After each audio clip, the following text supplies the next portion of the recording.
Thank you very much for that kind introduction, Cecile. It's wonderful to be here, especially, of course, as today's theme is purpose. I'm sure if you read the headlines of reports and so on, you'll be familiar that apparently organizations that have a purpose outperform, for example, the S&P 500 index by 14 times over 15 years. You have a purpose, you can attract the very best talent, and of course purposeful people are also happier and more successful in life. Now, I can't help thinking that there is a reasonably fundamental flaw in these kind of headlines, and there is, for me, that lies in the kind of underlying dynamic, that there is something self-serving in this kind of way of thinking about purpose, and that is actually a contradiction in terms. And I'd love today, in the next kind of 10 or 15 minutes, and then in the Q&A afterwards, if we could try and uncover maybe a slightly deeper way, maybe a slightly more sophisticated way of thinking what purpose might be, and how we can enact that in our organizations. I am Tom Rippin. I founded and run On Purpose about 10 years ago. We are a community of people developing leaders for an economy that works for all, for an economy where everyone can genuinely live a dignified and fulfilling life, and we can all collectively do that within the limits of this planet that we work on. We run development programs, 1-year full-time development programs across London, Paris and Berlin. And as part of that, people come and join us and participate in these programs. They get placed in a very wide range of organizations, from corporates to social enterprises to charities, where they're all working on some of the biggest kind of social and environmental issues that we are collectively facing.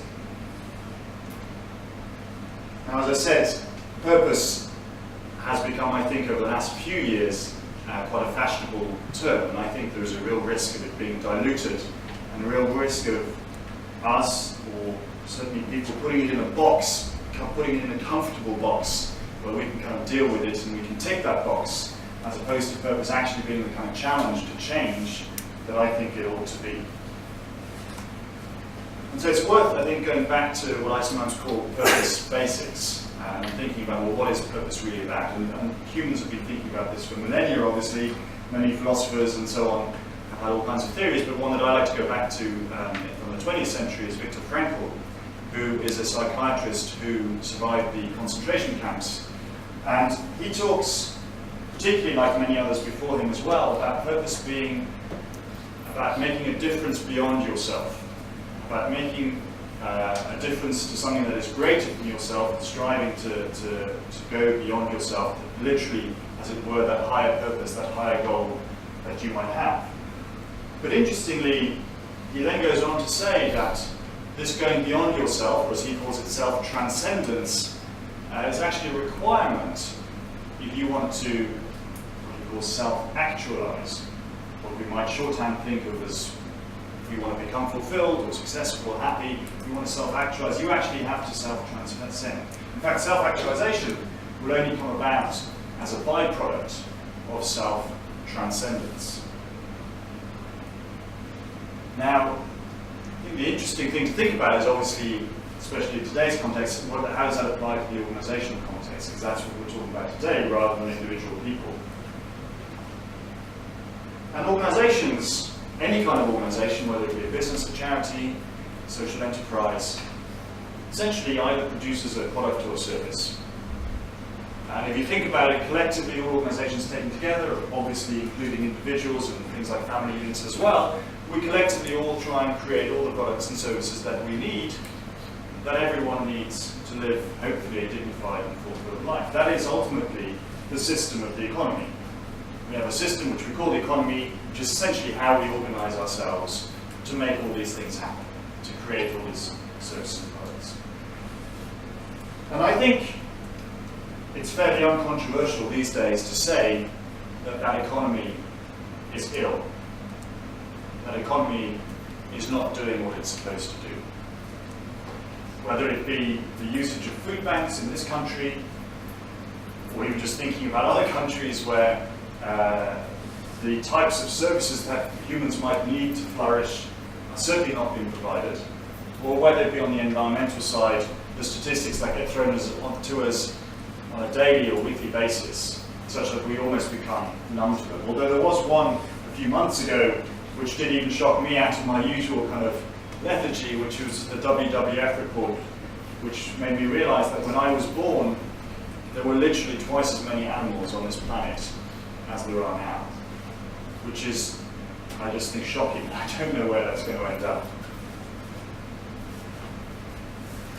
So the economy is ill. I think that's, hopefully, especially in this room, relatively uncontroversial. The question, though, is what does a healthy economy then look like? And that's obviously a question that economists have been arguing about for centuries. And I might say they've been making some progress, but I don't think they've been making as much progress as we really need. But I'm heartened by the fact that actually there is new thinking emerging, new approaches emerging from other places, and particularly from the kind of the discipline of what we would call these days systems thinking. It's a relatively new discipline. It kind of started in the middle of the 20th century, but has been carrying on in all kinds of places, whether it be mathematics, physics, biology, anthropology. Systems thinkers have been kind of changing the way that we go about things in all kinds of different ways. And it's worth just spending a minute on what is a system, because I'm using that in a slightly technical way, and I'm sure you will have heard me describe the economy as a system.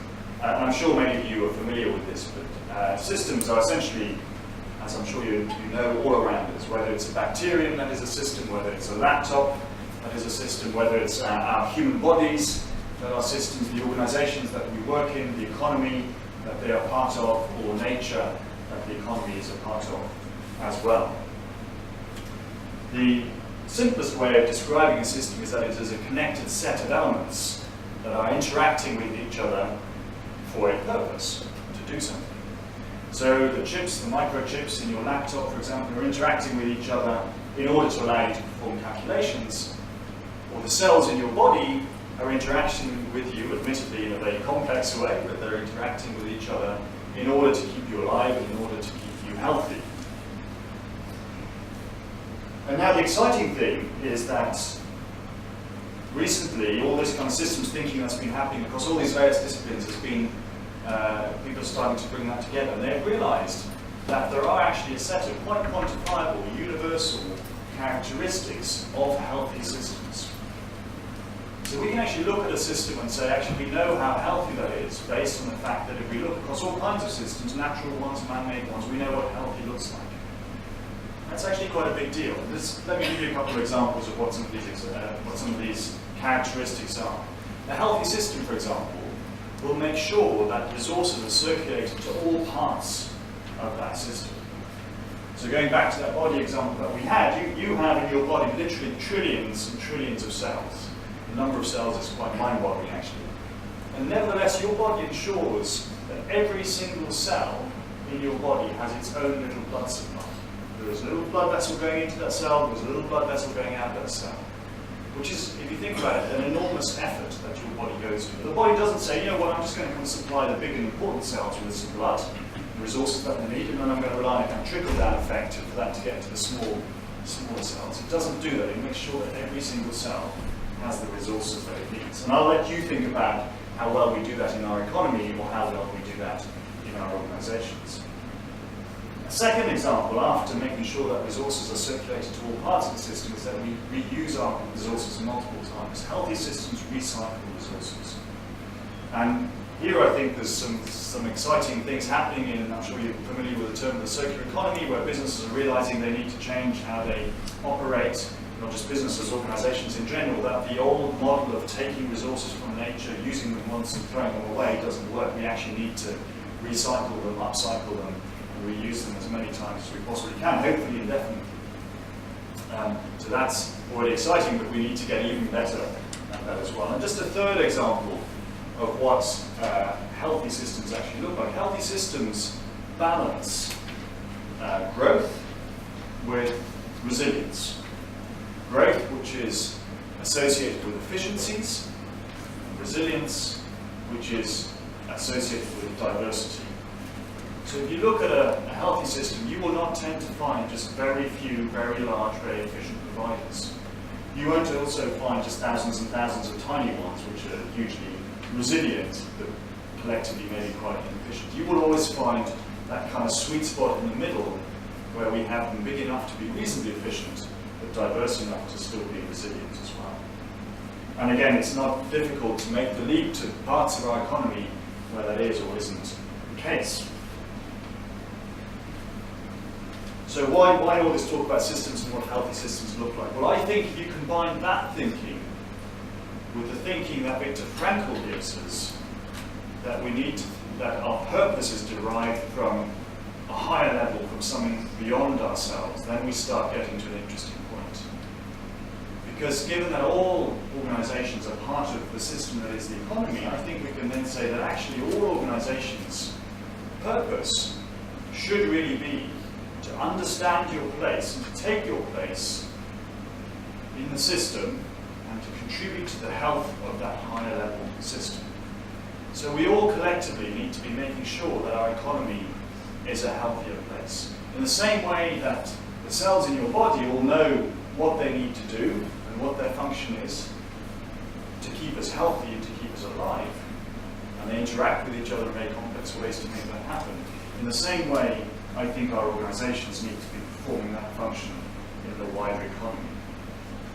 Now, that might sound like quite an obvious statement and is not massively controversial, but actually I think it has quite profound implications.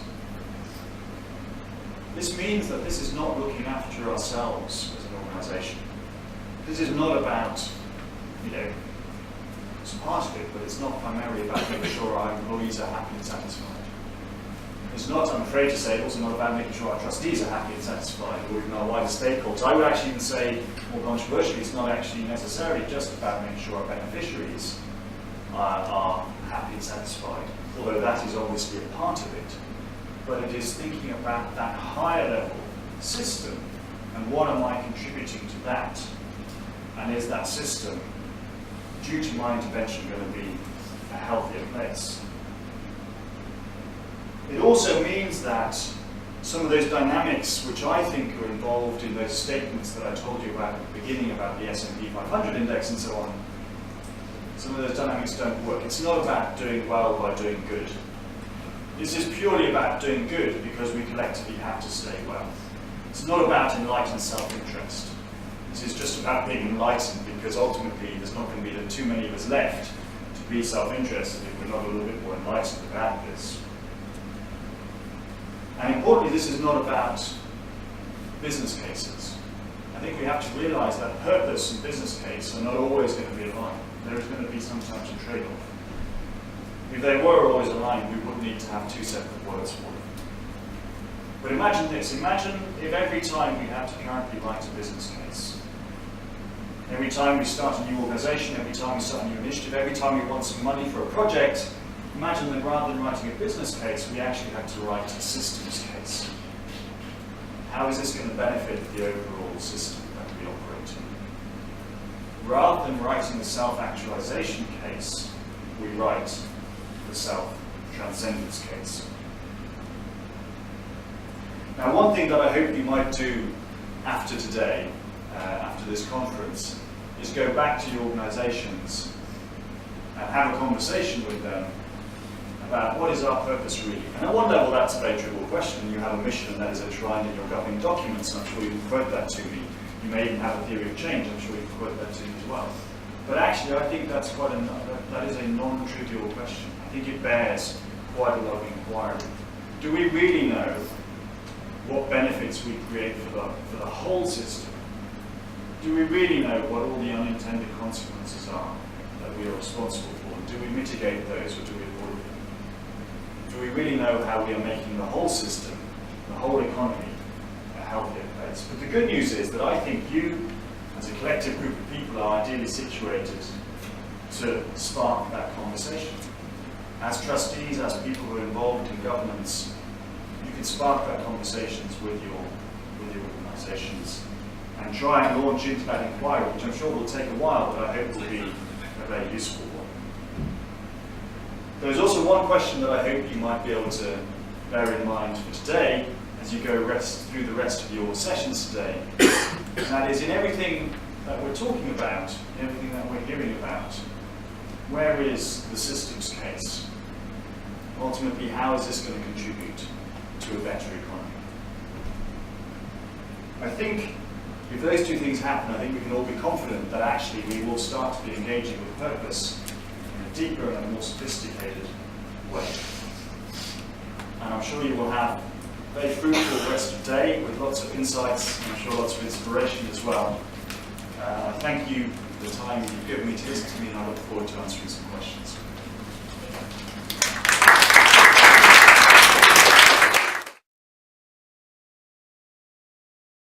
To hear. Lady there? Do I see your hand somewhere? Gentlemen. Yeah, thank you for that. What do you see the role of government to be in that high-level system? Yeah, it's a very good question. I think the role of government in regulation is critical, and I think in many places it's not being performed as well as it could be, or government is maybe retreating for obvious funding reasons. But I think that means that actually organisations then have to collectively pick up that pattern. And ultimately, I think a system where there is essentially more self-governance, self-regulation, which ultimately I think happens through feedback loops. You know, if you think about how the cells in your bodies, you know, they're not regulated as such by a government agency, but they exchange a lot of information with each other, they're kind of in contact with each other at times, the signals whizzing back and forth, which gives them the information about, well, actually, what should I be doing? How do I contribute to the greater good? And I think that's something that we could collectively be much better at within the charity sector, but importantly, actually across sectors as well. And making sure that those information flows are happening, the relationships are happening, the material flows, everything is happening so that we have a much better idea, much better information about what should my contribution be. Hi Tom, thank you very much for your very useful and informative presentation. Process, how would you see this coming through? Your typical board papers, right? Typical business case, linked to your budget. What are your thoughts in this kind of bridging between the systems and the business? What kind of agenda or space do you think that we can begin to merge, transcend what we're talking about?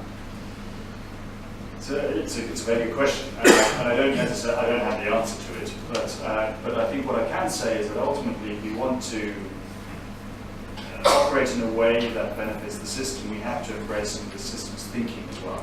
And just three short things there that can help.